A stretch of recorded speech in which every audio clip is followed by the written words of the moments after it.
Fundraising. Let's talk about fundraising. Let's talk about money. That's always the thing that everybody loves to talk about when you're hanging out places. Fundraising.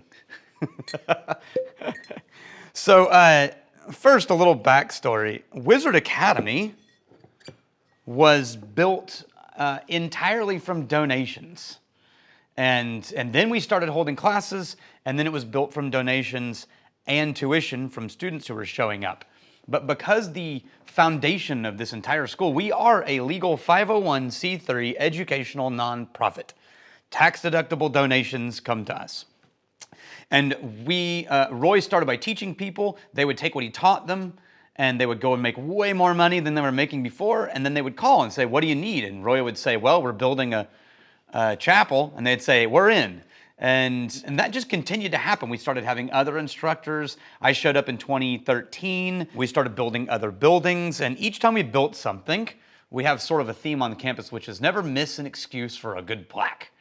And so anytime anyone wants to donate or contribute, we put their name on it. We've got names in this building on doors and countertops and windowsills and under chairs. They're everywhere, at the coffee bar, at the wine bar. And the average donation, still to this day, across the board, the average donation is $33 currently. In 2023, the average donation was $33.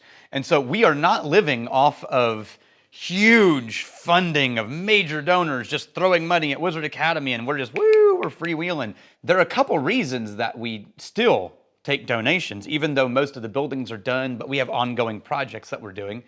And that is because when you love something, you really want to get involved. And one way to get involved is to come and take a class. Another way to get involved is to contribute to something that matters on this campus or improves the experience for students or provides something that we need at Wizard Academy, and then put your name on it, and now you're a part of this place forever. And we've always done that. We will always find ways for people to be able to contribute. And it's in small ways even. I mean, we had one student show up who said, you guys really need hangers in the rooms on campus. And we went, hey, that's a great idea. How do you plan on handling that? And he immediately went on Amazon and he ordered a whole bunch of hangers, and they were nice ones. And so we put 3 or 4 hangers in every single room on campus. And so I went and ordered little plaques that cost twice as much as the hangers. And we put plaques on every single hanger that said, keep your shit off the floor, thanks to Richard Nagel. And that's always been a part of the ethos of who we are, which is just the community built and continues to build this place. The same thing happened when we started the Whiskey Vault, and that was, at first, it was the part of the continued ethos of Wizard Academy. We started the vault, it was upstairs, the original videos, and all of those bottles, at first, which was about 600 bottles, they came from us buying some, and then from countless students just showing up and bringing a bottle with them to contribute to the vault. It became a tradition. Hey, you show up, you bring whiskey for the vault. Show up, bring whiskey for the vault. The SOM school students would show up, they bring whiskey for the vault. And so the generosity of the student community built the vault. And then the YouTube channel really started growing, and a couple people started mailing us bottles that they wanted us to try. And that kicked off a whole thing that you all know about, which was we get a bottle, we say, holy crap, thank you. I can't believe people are mailing us bottles. I still can't believe that people mailed us bottles for 5 years. But it was unbelievable, the generosity of the community. But you got 2 things out of it. 1, we got to contribute and grow the vault, and it's now over 3,000 bottles. And 2, you got to be acknowledged as a named part of this community on the YouTube channel. And I loved getting to do that, and we're still doing that. Anytime I drink a bottle that someone has purchased, I'm still going to say it. But what's for the future now? The Academy is mostly done building major, huge buildings. There's some construction. Actually, there's a lot of construction we still need to do, but it's in other things. And then there's the Whiskey Vault. The Whiskey Vault's built, isn't it? Or how do we still provide an opportunity for people to get involved? And that's what I wanted to talk about next. But first, we're going to talk about Kentucky Owl. This is an interesting story. I started seeing this all over, and in some retail stores it was in a locked cabinet, and in some retail stores it was just on the shelf, and I never understood, like, what's going on? Why are some people considering this super fancy and expensive, and some people considering this not so, or just part of the expensive bottles? And it's not cheap. I think this is like 120 bucks a bottle. This is bourbon that I don't know a ton about. As far as I know, I think Bardstown is making and storing this whiskey right now. But it was a project created by, so originally, there was a guy named C.M. Deadman. And this is in like the late 1800s, like 1880, 79. And he was making bourbon.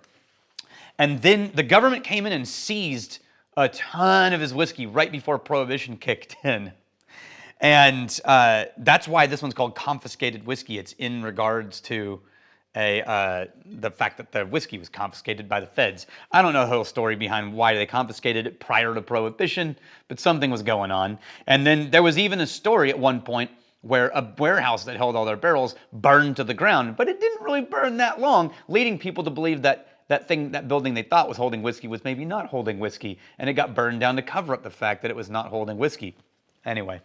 Random historical stories attached to a modern label. The difference is that an actual family member of the original C.M. Deadman, Dixon Deadman, revived the brand. And he originally was working with distilleries, I guess it's Bardstown, I don't know if it was always Bardstown, to make the whiskey.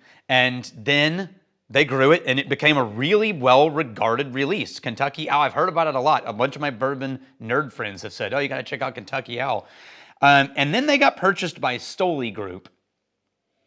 And Stoli Group, wow, it smells really good, is launching currently a very audacious plan. And I went and looked at it, online, not in person. And if they pull it off, it could be incredible. It's a big if. It's a big if. But right now we're going to talk about this whiskey and don't know a ton about it. But these guys first started releasing whiskey in 2014, so now the brand itself is 10 years old. It smells, when I first picked it up, there was this beautiful dark cherry note, and then it immediately switched gears into a sort of a grassy / corn dust kind of note. The sweetness of that cherry is still holding strong, and then there's sort of a caramelized action going on. That's not pure caramel, but it's almost like the caramelized sugars on top of like a creme brulee or something like that. But the longer I sit with it, the more I'm getting the oaky corn dusty kind of notes, and the more the sweetness subsides in the nose. I would say, that was a lot of fumes. I just got a little aggressive. 48.2%, that's a great proof, I think, for really a great flavor. Between 48 52, somewhere in there is my favorite spot for whiskey to be at. It just smells like a really well done classic bourbon. There's nothing in here that's like, whoa, that's interesting. It's just, wow, that's really good smelling. That's nice. That's a good bourbon. Smells. Oh, on the palate, it's drier, less sweet, and it feels like an outline of a structure instead of a density of structure. I really don't know how to explain this. Ooh, that lingers. That was the first drink of the morning. Woo boy. Someone asked if that was a Ninja Turtle on my bottle, and it is. This is how I mark my water bottle around campus because I regularly leave it places, and I was tired of people being like, whose water bottle is that? And I'm like, it could be mine. Now everyone knows if there's a Ninja Turtle on it, it's mine. That's because I learned how to draw this Ninja Turtle in 5th grade. Someone taught me how to draw a Ninja Turtle. And it's one of the only things I can do instantly and really fast from memory. Still to this day, it's almost muscle memory. I drew it so much. And so I still draw it on things and it makes me laugh. I made lunch for my boys yesterday to take with them to their various things they're doing, and I drew Ninja Turtles on their brown paper lunch bags. And they both came back from their things laughing about it. Okay. That should help a little. Yeah. Okay. I feel like it has this really narrowed, thin, sort of dense approach, and then right about halfway, it fractures out and spreads, but it doesn't spread in this velvety, sort of deep, oily, viscous sort of spread. It fractures like a fractal. And so what I'm tasting is all of these things that are interconnected and interlaced, but there's a lot of empty space inside of the fractal, right? There's a lot of air in there. And I have no other way to describe that except it tastes, all the tastes are nice, and they're sort of oaky and sort of grassy and sort of caramelly and slightly cherried, but there's no density inside this bottling. I don't know if there's a number on these so you can tell which one I'm drinking or what. Nope. There probably is on some sort of stamp or something that they would be able to recognize, but I'm not seeing a batch. It is called the Wiseman's Bourbon. They're doing that brand now too. I should get some of those so we could try those. Okay, anyway, I like it, but I wish it had more, I wish it was filled in. It doesn't feel filled in, but all the flavors are nice. Okay, so the plan according to the internet was, that Stoli told everybody was, they're gonna build one of the most destination distillery locations in all of Kentucky. And they got this award-winning Japanese, I think is it Japanese? Is an architect, world-renowned architect, to design this place. And he designed pyramid buildings and massive barrel storage, and they look like works of art. And it's a campus that has a freaking train station they plan to put in it, and it's surrounded by quarries. So like all of these ponds and lakes. And if they do what they say they're gonna do, holy crap, that's gonna be an amazing place to visit. It keeps getting delayed, so who knows.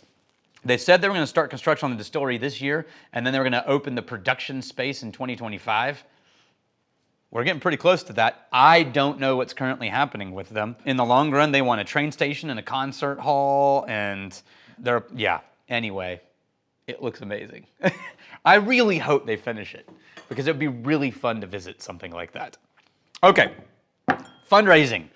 Here's how I'm gonna bring it home. There's two kinds of people on this channel specifically who watch these videos who talk about when we say, hey, we're raising money, hey, do you wanna help build a vault? Hey, we're looking for bottles. Some of them are saying things like, hey, you guys look fine. How come you're always asking for money? Why can't you get your together?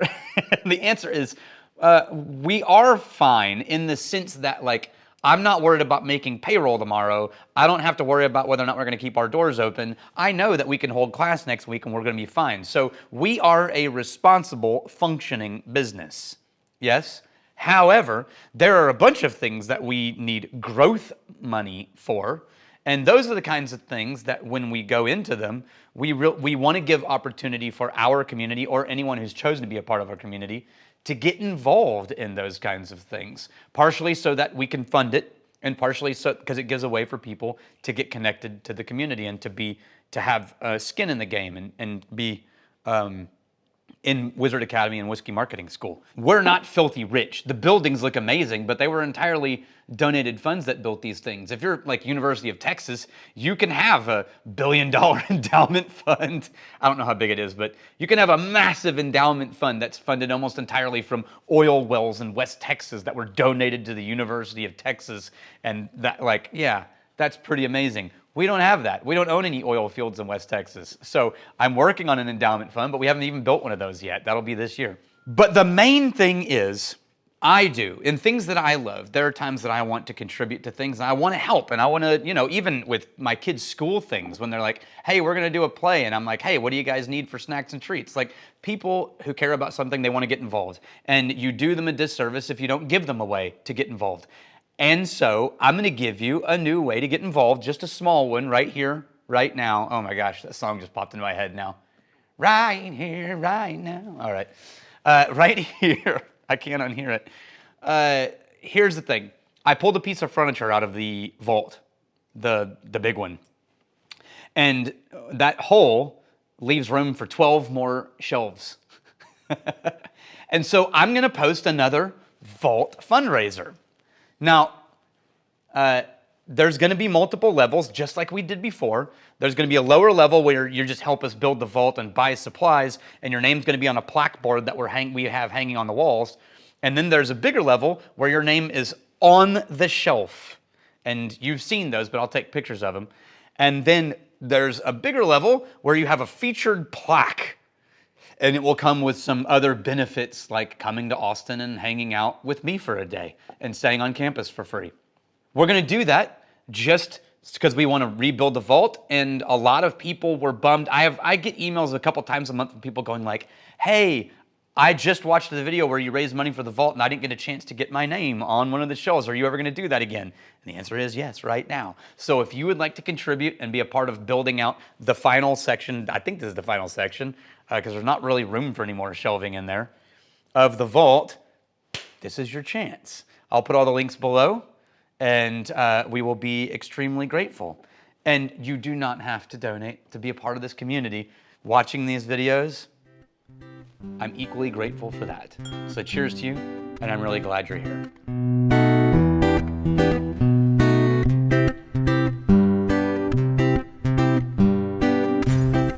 Do us a favor and like and subscribe.